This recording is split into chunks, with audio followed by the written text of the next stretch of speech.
नमस्कार विद्यार्थियों, आज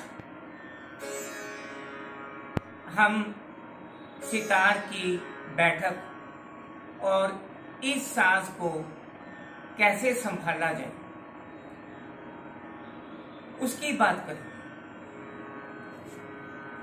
तो आपका विषय है correct holding and maintenance of your instrument. आपने आज तक काफी विषय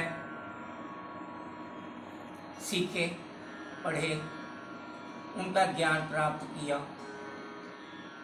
तो पिछले विषयों में भी मैंने ये बताया था कि जो सितार है ये हजरत अमीर खुसरो के समय से 3 तारों, जो वैदिक काल में त्रितंत्री बीना है, उसके आधार पर जो सितार बनी थी सहतार, यानी कि 3 तारों वाली बीना। उसके बाद तारों की संख्या 4, फिर 5, ऐसे 6, 7 हो गई ऊपर की तारों की संख्या। और नीचे ये तरवें, जो जैसे ये तो काम करती हैं। जैसे हम कोई राग बजाते हैं तो इनको छेड़ा जाता है। अब जैसे अब ये सा पे मिली है, ये बजी। अब क्योंकि स्टूडियोज में ये क्लियर सुनती है, मैं फिर से दिखाता हूं।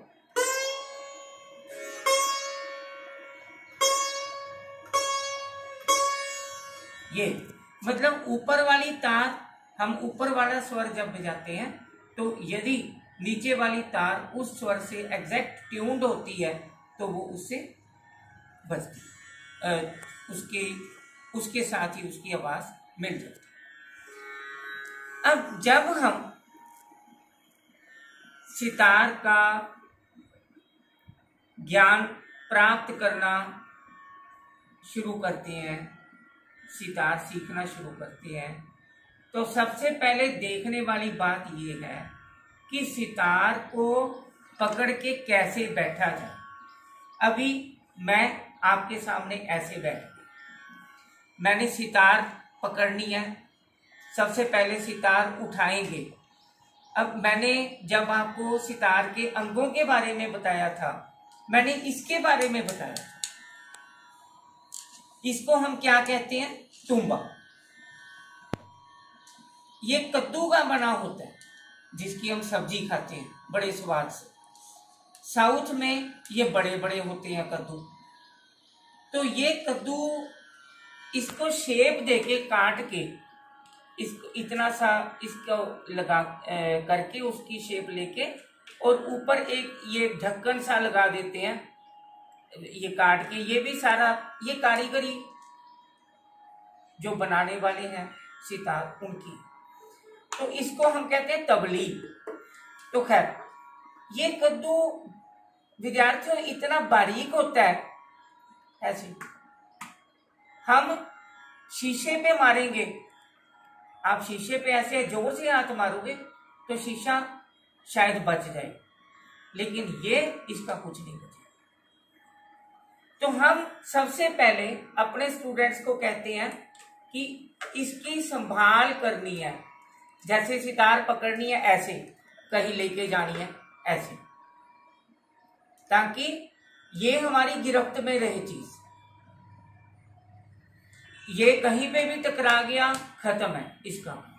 तो सबसे पहले हमने सितार पकड़ते हैं, कई स्टूडेंट ऐसे जोर से मारते हैं सितार को नीचे एकदम से, क्योंकि पता नहीं चलता उनके लिए। तो जैसे कि कुर्सी मेज हो गया कि ऐसे पीढ़ी रख दी, ऐसे सितार जोर से पटक दी ऐसे। तो अब हम पहले बैठना सीखेंगे। ये बैठक सितार की क्या है? ये योगा है। वैदिक काल में हम करते हैं ना अपना, वैदिक के आधार पर योगासन। अब हम सितार के बिना बैठते हैं। चलिए, मैंने सितार ऐसे रख ली, ऐसे बैठ गए। आपने कभी ऐसे बैठ के भी नहीं देखा होगा पहले तो। ये क्योंकि सिंपल इसको पकड़ के बैठना ही मुश्किल है। अभी सितार पीछे है, सितार पढ़े हैं? पहले जिन स्टूडेंट्स को बैठने की प्रॉब्लम होती है, हम उनको बैठना सिखाते हैं कि भाई ऐसे बैठिए, घुटना ऐसे करके ऊपर। अब सितार इस पांव पे, ये बायां पांव है, क्योंकि देखिए मैं, ये इसके पीछे साइंटिफिक रीजन है। मैं ये सा बजाया,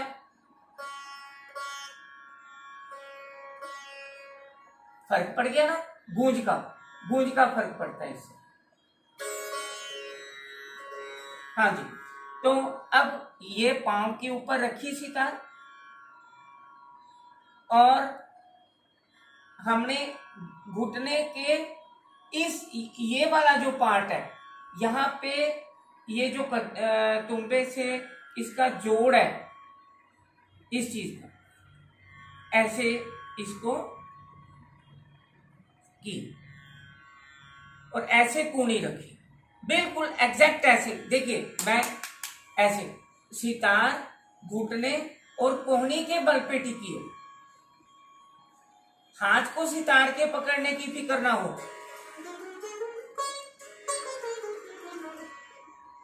क्योंकि हाथ यदि सितार के पकड़ने की फिक्र रखेगा तो फिर बजेगा क्या। मान लो मैं ऐसे होएगा फिर।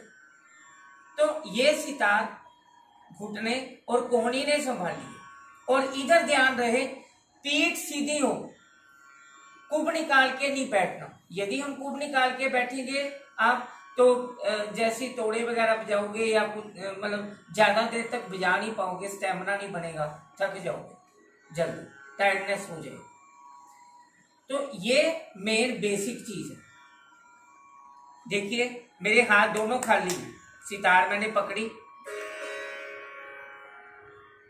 तो ये अंगूठा यहां रखना है, एग्जैक्ट यहां पे, और उंगलियां जुड़ी रहे। सबसे पहले मुश्किल क्या है, कुछ भी नहीं, सिंपल सितार को बैठना पकड़ के। थोड़ी उसमें आपको प्रॉब्लम होगी पहले, ये चीज रियाज मांगती है, क्योंकि योग आसन है, ये योग का एक आसन। तो अब हम पहले यहां से गिनेंगे, 1 2 3 4 5 6 7। अब ये सा है, हमारा 7वां पर्दा सा है, क्योंकि ये हमने माँ पे मिलाई है, तो सा पे हमने दा रा। जैसे मैंने आपको एक टॉपिक करवाया था मिजराब के बोल, तो ये हमारी मिजराब है। वैसे लोहे की होती है, लेकिन आजकल इस तरह की भी मिलती है, ताकि कोई भी मतलब उंगली से परेशान ना हो कि मेरी उंगली दुखने लग गई या कुछ ऐसे हो गया, तो मतलब कंफर्ट के लिए। अदरवाइज ये लोहे की होती है मिजराब। तो मिजराब के मुख्य कितने बोल हैं? 2। दा जब अपनी ओर बजाना, रा,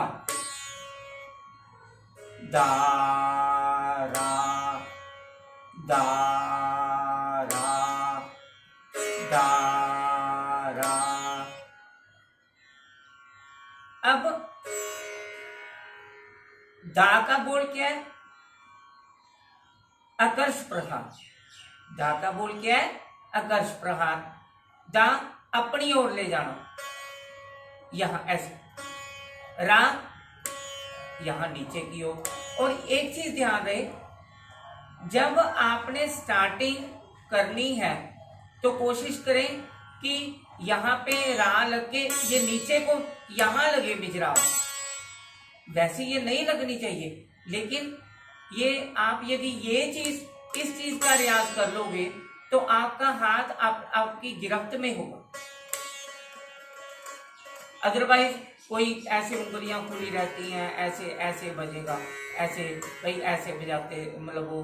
तो ये हाथ को मतलब रखने के लिए, हाथ के अभ्यास के लिए कोशिश करें कि सामने कोई दर्पण, शीशा जो मुंह देखने वाला शीशा होता है, उसमें हाथ देखना है हमने कि हम ठीक बैठे हैं। मान लीजिए मैं बैठा हूं, सामने मैं शीशा रखूंगा, शीशे में देखूंगा तो मुझे पता चलेगा कि हाँ बंदा ठीक बैठा है, हाथ कहाँ रखा है, कैसे रखा है, कैसा पोस्टर है। तो ये पहली चीज हो गई। यहां तक दा रा दा रा दा रा, इस चीज का रियाज करें। फिर दा दे र दा रा, दा और रा को मिलाने से क्या बनता है? दे रो, दा दे र दा रा। और आगे फिर आगे की आगे चलता रहता है कि द्रुत गति में द्र र दा, रा पहले द बाद में। तो ये चीज, उसके बाद फिर आप धीरे धीरे जैसे सरगमों का रियाज करते हो, दा दे रो दे रो दे रो दा दा दा दा दे दार दार दा दा दे रो दे रो दे रो दार दार दा दा दे रो दार दार दा दा दे रो दार दार दा दा दे रो दार दार दा। सा रे गा रे सा रे गा मा गा रे गा मा। तो ऐसी अवरों में वैसे आते हैं, सा नी दा गा नी सा नी दा दा पा पा दा गा नी दा दा पा दा पा पा मा दा दा पा पा मा गा पा पा मा गा रे गा मा गा रे गा रे गा रे। तो ये चीज अब क्योंकि जब हमने पहली सरगम सीखी थी, मतलब पहले सर्ग में तो वो सीख नहीं है हमने, सारे गा मा पा धा नी। अब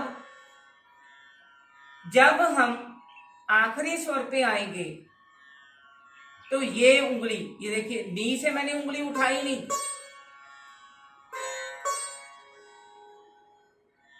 तो अब क्यों उठाई क्यों नहीं? क्योंकि यदि मैं नी से उंगली उठा लूंगा फिर इस उंगली का इंपॉर्टेंस क्या रहेगा। तो इसी तरह जब हम वापिस आएंगे तो पहली उंगली रखेंगे अवरों में, तो ये रखेंगे। तो इसी तरह हम जैसे सा रे गा मा गा, तो ये चीज का रियाज करते हैं। तो इस तरह ये अलग अलग सर्ग में करवाई जाती है। सारे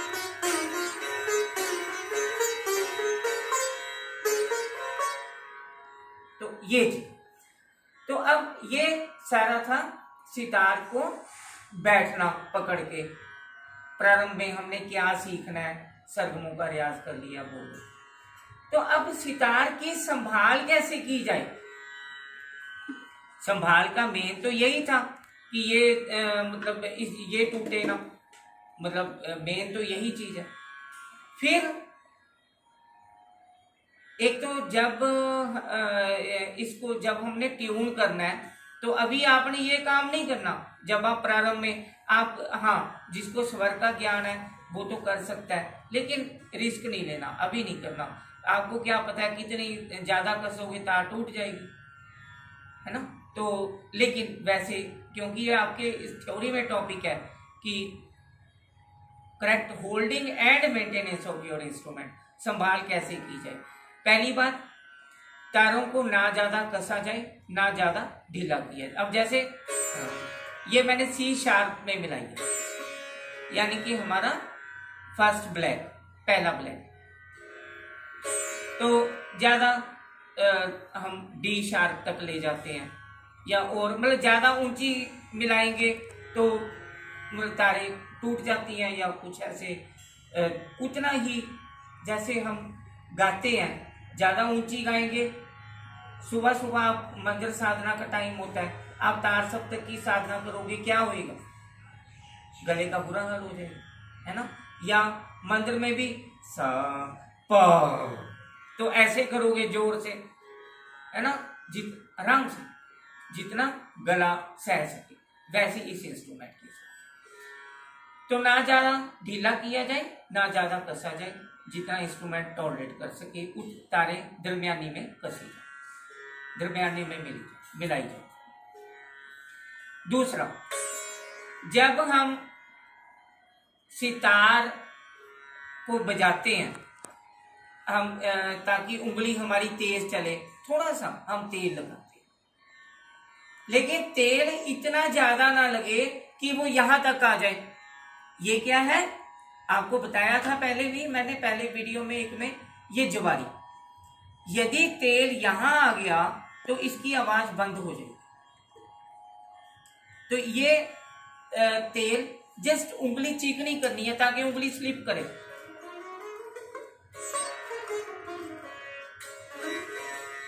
तो जितनी उंगली स्लिप करे, तेज चल सके, तो उंगली को चलने में कोई प्रॉब्लम ना हो, उतनी ही चिकनी की जाए उंगली, तेल लगा के या कुछ भी।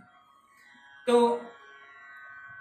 एक बार हमें पता है कि हमने महीना 2 महीना सितार नहीं बजाना या कुछ ऐसे, तो उसकी तारें ढीली कर देनी चाहिए, बिल्कुल ढीला करके छोड़ दो। अदरवाइज क्या होएगा, तारों इसमें बैंड पड़ जाता है। यदि कसी रहेगी, हम छेड़ेंगे नहीं उसको। वैसे भी ये इंस्ट्रूमेंट का ये होता है, जब हमने इसकी मेंटेनेंस करनी हो, जब मेंटेन रखना हो, 6 महीने साल में एक बार ज्वारी कुशल कारीगर से जरूर दिखवा लेनी चाहिए, जरूर ठीक करवा लेनी चाहिए। तो उससे इंस्ट्रूमेंट भी कमाल का बना रहता है और हमें रियाज में भी आनंद आता रहता है। तो ये कुछ एक चीजें कि हमने सितार को कैसे पकड़ना है, कैसे बैठना है, पहले पैर हमने क्या सीखना है, हाथ का संचालन कैसे करना है, और कैसे इसको हम मिलाने का तो मैंने बताया ही था एक टॉपिक में कि हम गंधार पंचम के हिसाब से मिलाते हैं, उस्ताद विलायत खान साहब के स्टाइल से सागापा। तो नीचे जो हमने जिस राग को बजाना हो उस राग में तरबें मिली होती हैं। तो संभाल कैसे की जाए ये भी आपको मैंने कुछ एक चीज़ें बताने की कोशिश की। तो उम्मीद है कि आपको ये सारी चीज़ें अच्छी लगी होंगी, और ये थ्योरी में भी आपका टॉपिक है और प्रैक्टिकल में तो खैर ये चीज़ें आपके हैं ही काम की। टॉपिक पहले नहीं था, इस बार डाला है, यानी कि अभी जो 20-21 का सिलेबस आप पढ़ेंगे तो उसमें इस टॉपिक का अध्ययन करेंगे। तो अच्छा लगे इस वीडियो को ज़रूर लाइक करें, चैनल ज़्यादा से ज़्यादा सब्सक्राइब करवाएं, शेयर करें दूर दूर तक, ताकि ज़्यादा से ज़्यादा लोगों को इसका फ़ायदा हो सके। तो मिलते हैं किसी अगले वीडियो में, तब तक के लिए नमस्कार।